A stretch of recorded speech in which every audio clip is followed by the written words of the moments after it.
culprit.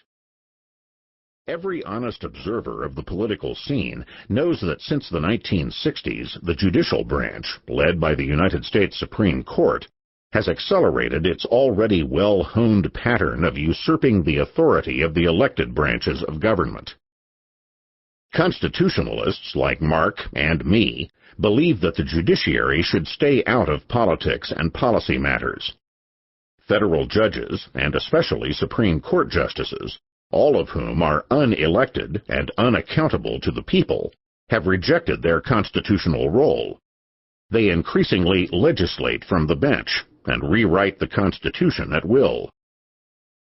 Liberal apologists for this kind of judicial tyranny glibly protest that but for the activist Supreme Court, we would still be living in the Dark Ages on issues from slavery to civil rights. But it was the court that upheld slavery and segregation, setting back race relations in America for more than a century. Every time the court arrogates power that was properly left to the other branches, it chips away at our constitutional foundation. Every time the federal courts issue rulings over internal matters of the several states, they do lasting damage to our system of federalism, and thus to the rule of law and to our liberties. Besides, judicial activists have a very poor record. They are the ones responsible for upholding such detestable and unconstitutional practices as slavery and segregation.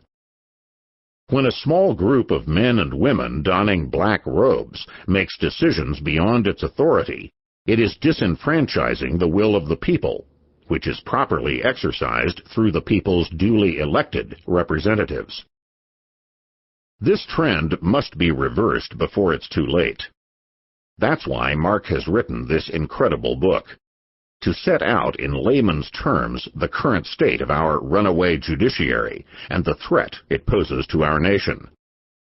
Mark takes us through all of today's hot-button issues and the way they are being shaped by the Supreme Court. In each chapter, he gives us the history of the constitutional development of these issues, so that we understand exactly where we are compared with where we started and where we ought to be.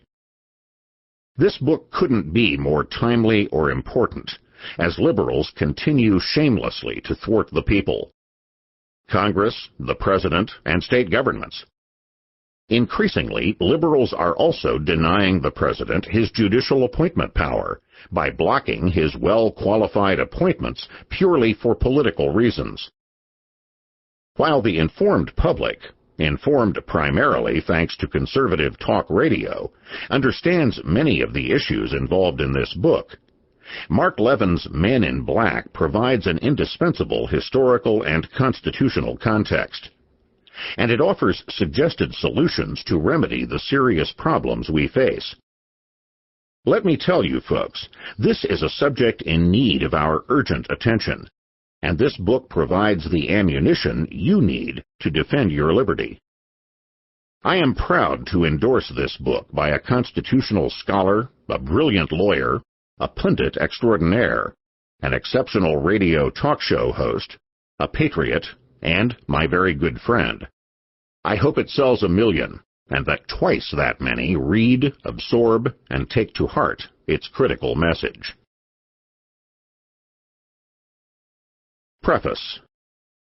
Men, not gods. The biggest myth about judges is that they're somehow imbued with greater insight, wisdom, and vision than the rest of us. That for some reason, God Almighty has endowed them with superior judgment about justice and fairness. But the truth is that judges are men and women, with human imperfections and frailties. Some have been brilliant, principled, and moral. Others have been mentally impaired, venal, and even racist. Barely 100 justices have served on the United States Supreme Court. They are unelected. They are virtually unaccountable. They are largely unknown to most Americans, and they serve for life. They work in a cloistered setting, hidden from public view. Yet, in many ways, the justices are more powerful than members of Congress and the President. The Supreme Court today is involved in nearly every aspect of modern life, regularly vetoing the decisions of elected federal and state authorities. As few as 5 justices can and do dictate economic, cultural, criminal, and security policy for the entire nation. So who are these justices? Well, it's impossible to generalize, but here are some of the more stunning personalities who have served on the Supreme Court. James Wilson. Wilson was appointed by George Washington in 1789. He had been one of the more influential delegates at the Constitutional Convention, but had serious financial troubles after he was appointed to the court. He put his money into land speculation, fell into serious debt, and was put in debtor's prison. He once had his son pay off a creditor so that he, an associate justice of the Supreme Court, could be sprung from jail in Burlington County, New Jersey. Hounded by creditors, Wilson later left his native Pennsylvania and had to live a life on the run.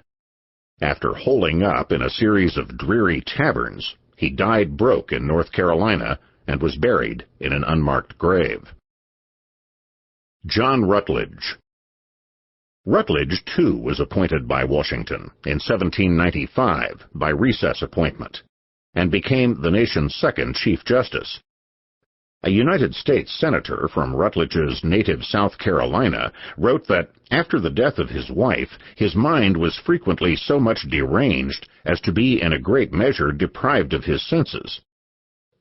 There was considerable opposition to Rutledge's appointment, and he was voted down by the Senate. There had been rumors that his mind was unsettled, and he was becoming insane. Rutledge's depression was so serious that he made 2 failed suicide attempts, one shortly before and one soon after the Senate rejected his nomination. Henry Brockholst Livingston. Appointed by Thomas Jefferson in 1806, Livingston had killed a man in a duel before his appointment to the court. Henry Baldwin. Baldwin was appointed by Andrew Jackson in 1830. In 1832, it was reported that he was seized today with a fit of derangement. Less than 2 weeks later, Daniel Webster alerted a friend to the breaking out of Judge Baldwin's insanity. And another correspondent observed more pithily that Judge Baldwin is out of his wits. Baldwin was hospitalized for what was called incurable lunacy and missed the entire 1833 term of court. Baldwin's colleague, Joseph Story, informed Circuit Judge Joseph Hopkinson in May 1833 that, "I am sure he cannot be sane. And indeed, the only charitable view which I can take of any of his conduct is that he is partially deranged at all times." But Justice Baldwin nonetheless returned to active service on the Supreme Court, and remained a voting member of the court for 11 more years, until his death in April 1844 at age 64. Robert C. Grier.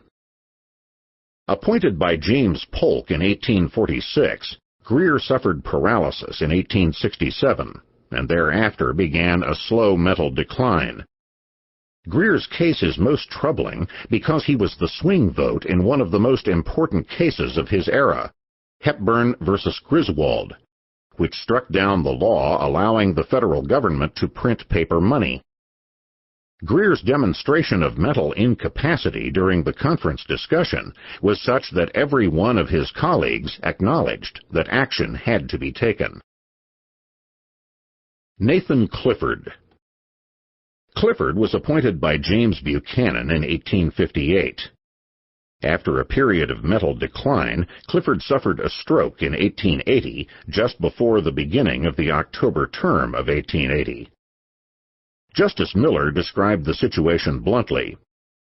Judge Clifford reached Washington on the 8th of October a babbling idiot. I saw him within 3 hours after his arrival, and he did not know me or anything, and though his tongue framed words, there was no sense in them. Clifford kept his seat until his death in July 1881.